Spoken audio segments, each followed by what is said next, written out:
I bought the cheapest V8 AMG I could find on the internet. This is a 2005 Mercedes C55 AMG with over 160,000 miles and a 5.5 litre V8. Why have you bought this? Well, I've always been a BMW man, and I thought, why not try Mercedes? I've hated them for a long time, but I thought, give something a chance. And I've always had a soft spot for this generation of C-Class. This is the underloved one. No one cares about this. If you're a Mercedes nerd, it's a W203, the predecessor to the 6.2, the big boy, the one everyone loves. This guy gets no love.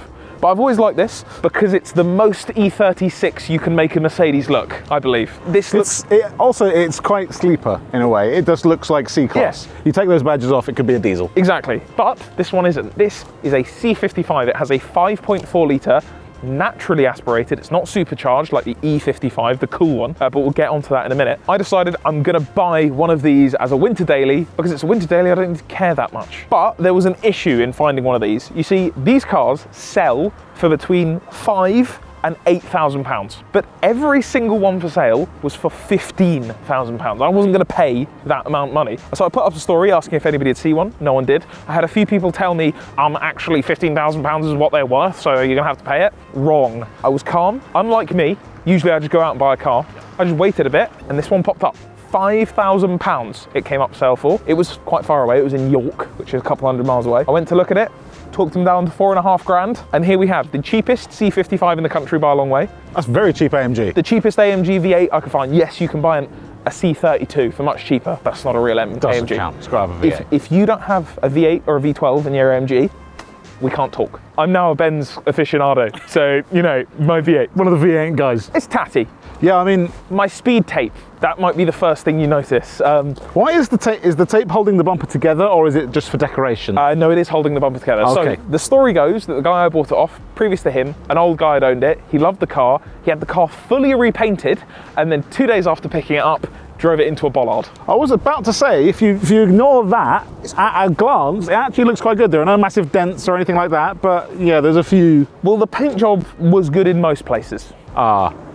Not others. Okay. Yeah, there's just some of my lacquers missing. Okay. And any time you wash the car, it just sends chunks off. So this kind of needs to get repainted. And then finally, it does have some rust, just down here on the door edge. Yeah, but that's just the door. And you know, inside, if you look along there, it's a little bit crispy. There's a smidgen in the arch. Don't worry about what's in the arch. That's just a tiny bit in the arch. Just a little bubbling in there. Just the beginning. But that doesn't matter, because what we have instead, in lieu of rust. Now, this car was a competitor. It was built as a competitor to the E46 M3.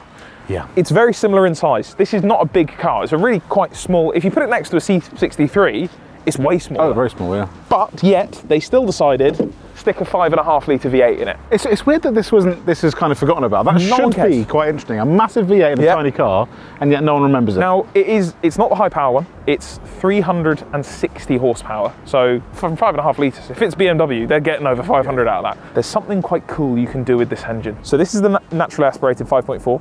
You can plop the 5.5 litre supercharged V8 from the E-Class straight in. You just need to do a couple of wiring bits, but there is no fabrication required. Your standard engine mounts work. The gearbox bolts to it. What's even more interesting is our Crossfire. Remember our Crossfire that we had? I remember the Crossfire. That had a manual gearbox. That manual gearbox bolts directly to this engine.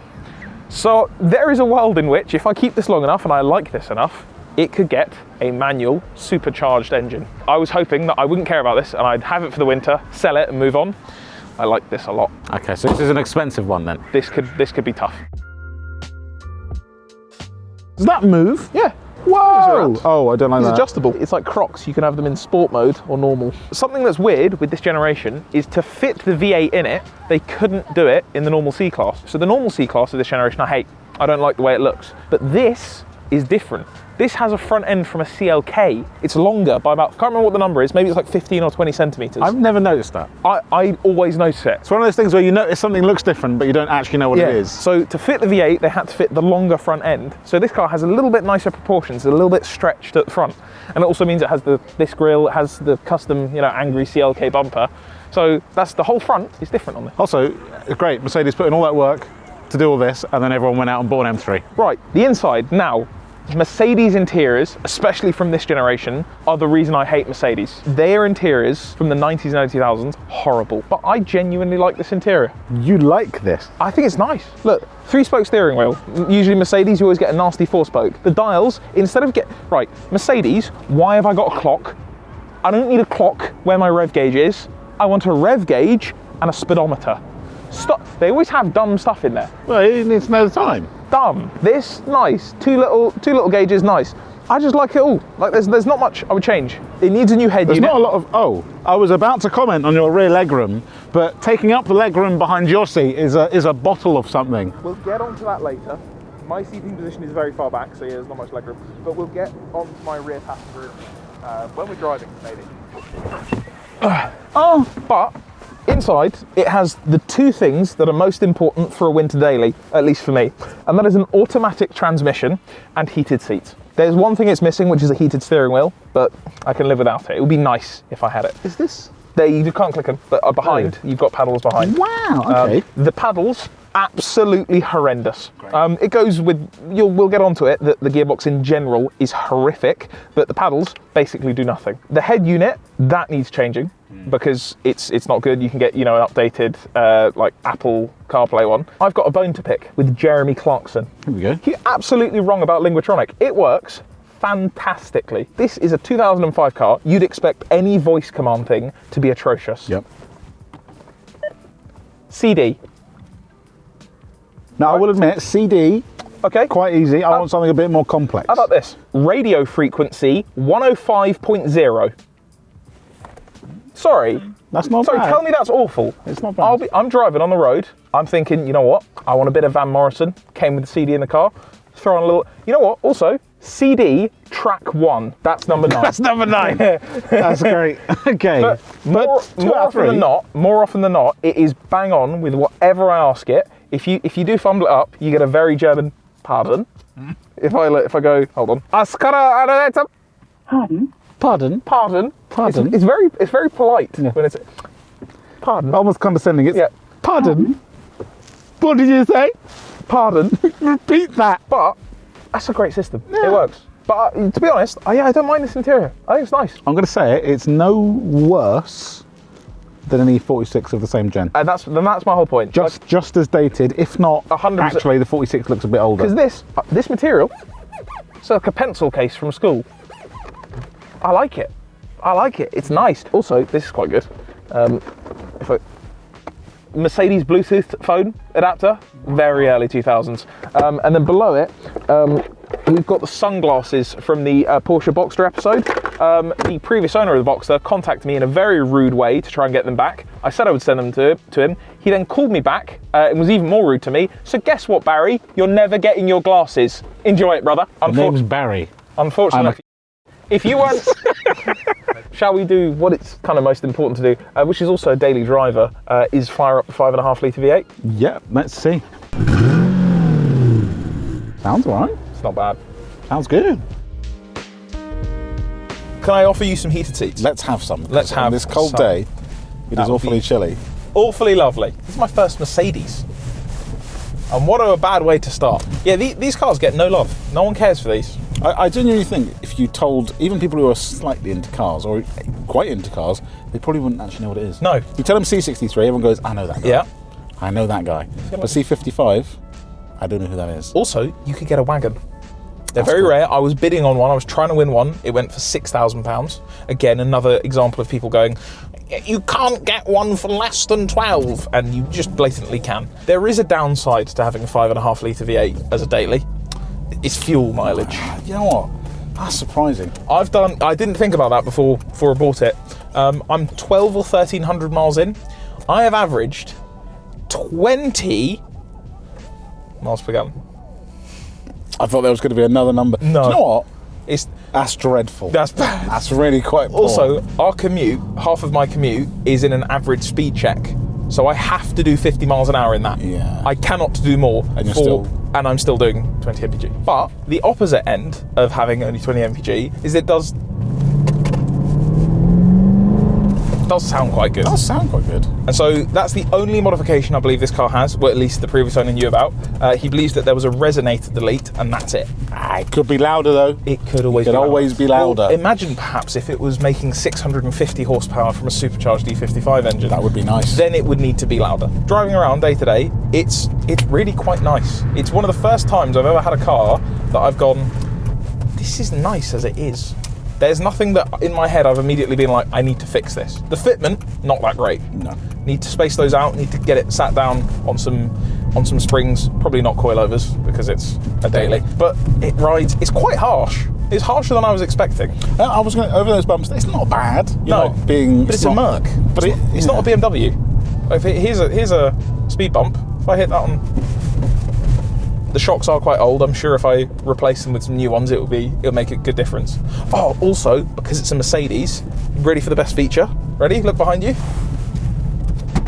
Wow, Dumb. it's like James Bond. That's cool. I don't know why that's cool. This is a really well-optioned car, even though it was the cheapest in the country. It's got the bi-xenon headlights, it's got the bits with the little Alcantara stuff there and on the rear. Would you agree, looking around this car, it hasn't been Birminghamed?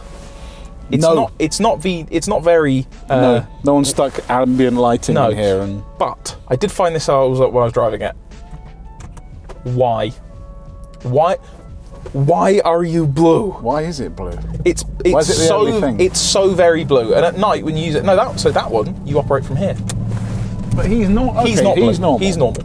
Is your big one? Do you have a big one? I don't know if he does. Oh, maybe he does. Yeah. No, he's normal. So it's just the map lights. Those two. So you lost. Blue. I need to look at my map because it's 2005. Get that blue on there. However, it's not all smiles. There are issues with this car. The ones I wasn't aware of when I bought it, which is tough for me. There are two main issues with this car. Firstly is the gearbox, and secondly is the engine. All of them. They're quite large. They're quite big parts, aren't they? Of the car. So firstly, when I get in the car and it's cold outside, I start the car and I leave. The gearbox decides to supercharge itself.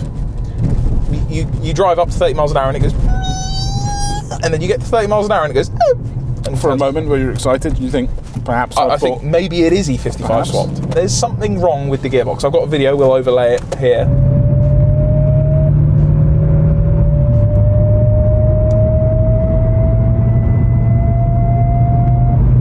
It's not good, but the moment it comes up to temperature, it's fine. It's fine. It goes away. It's all good. And then the second thing is,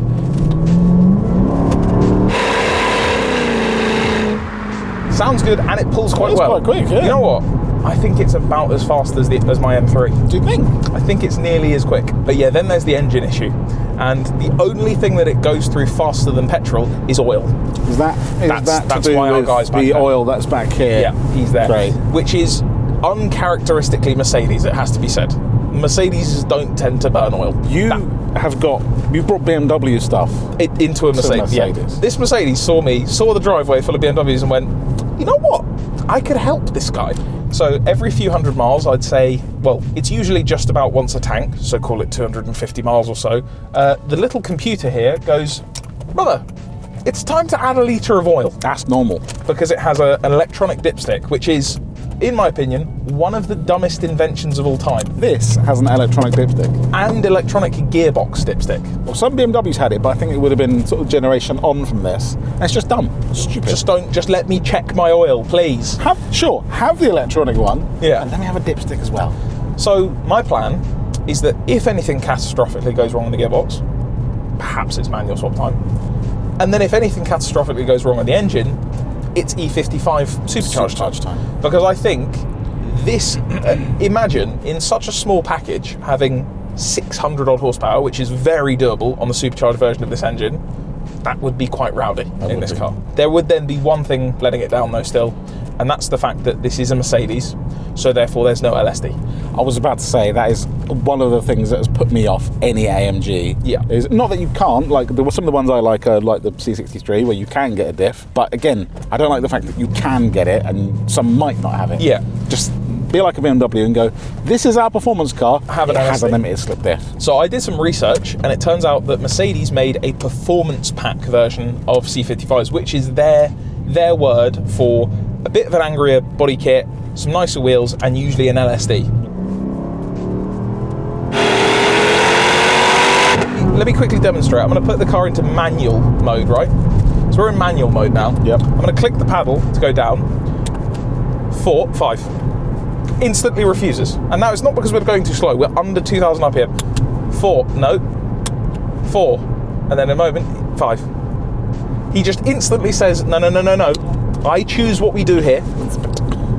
I go into 4th. No. Into 4th. And that says minus. That is, it's not into like some backwards thing. 4th. And 5th. Oh, no, he's staying in 4th now.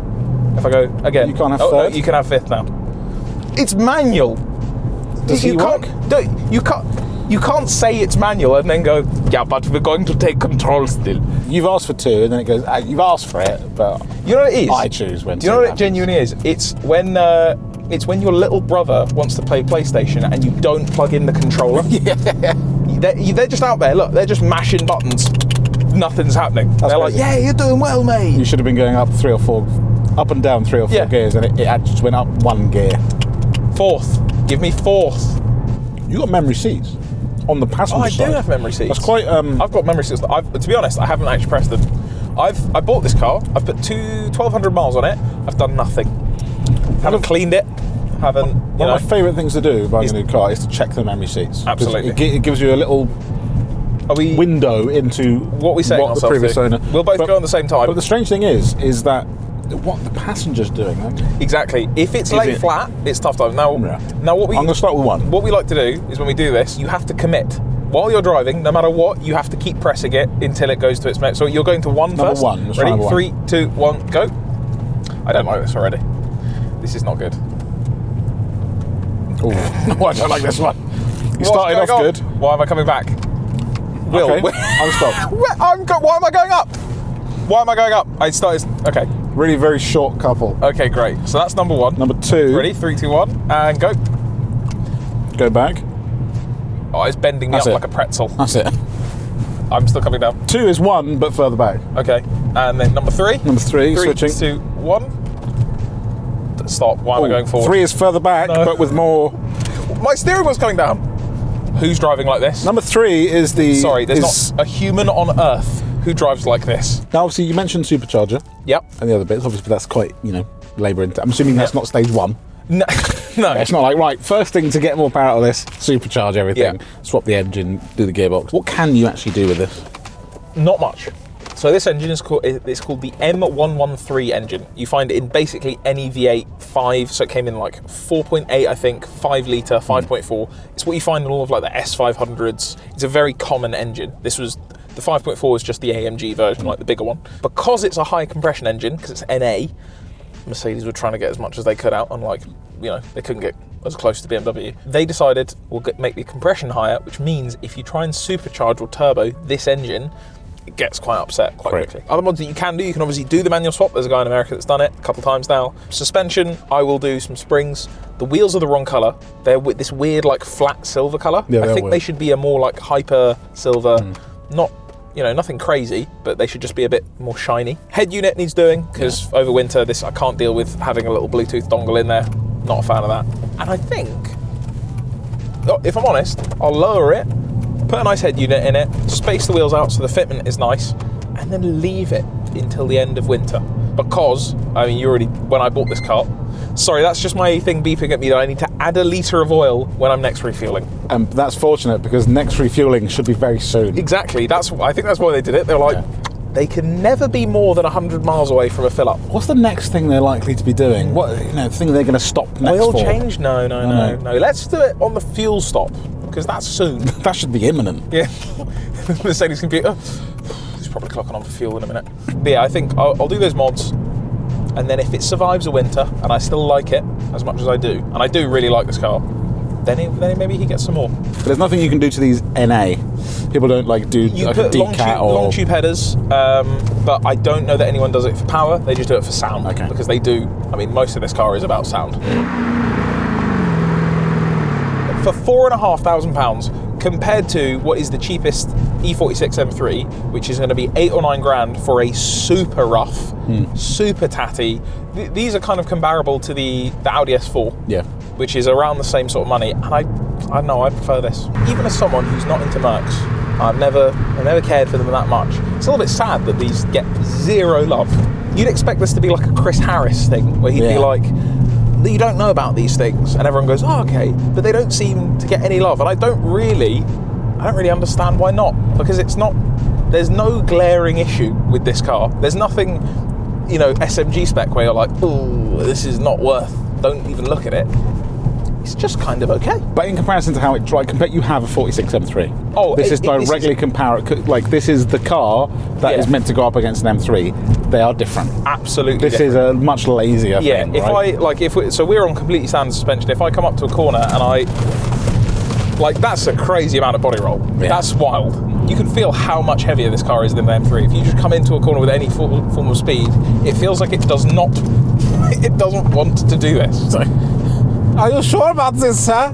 We're going very quickly. What it does do the best is sit on the motorway at speed. Yeah. It loves doing that. It just happily sits, clocking. It's only a 5-speed, this gearbox. It just feels like one of those cars that, small car, relatively, a big engine compared to cars now, that people will discover and go, actually, we don't know what we had. Because also, like, when this came out, and that sort of period, it was like, oh, it's a V8. It's a V8 in a car. We've seen that. Yeah. Like, that's not that interesting. We want a good engine or a high revving engine or something with mad power. Whereas now it's like, hey, we missed that. A 5.5 litre V8. Yeah. Merc can't. Not even Merc can do that. No. They're doing 4 litres and they're being told, yo, slow your roll. 4 litres is a bit big. So there is the cheapest V8 Merc. Also, there's going to be a couple of comments in there being like, I found a CLK 55 for £1.50. This was the cheapest one on sale that I could find when I was looking. It was. Try me. But, thoughts? You don't like this car. This is not your car. I'm not a big fan of it. No. But, as a daily, it's interesting. That's high praise from Will. Because it's better than buying some diesel boring thing. Yeah. It's interesting. It's something weird. And potentially you're probably not going to lose any money on this. No. It's kind of interesting. And if it gets supercharged, it'll be cool. It will be cool. It probably won't ever. It will just go and sit on my drive for the next 8 years. This will join the list. But let us know in the comments what you think of this car. We will see you next time with another car that we've probably purchased, another one of our bad decisions that needs fixing. Thank you very much for watching. Click here to subscribe. We will see you next week.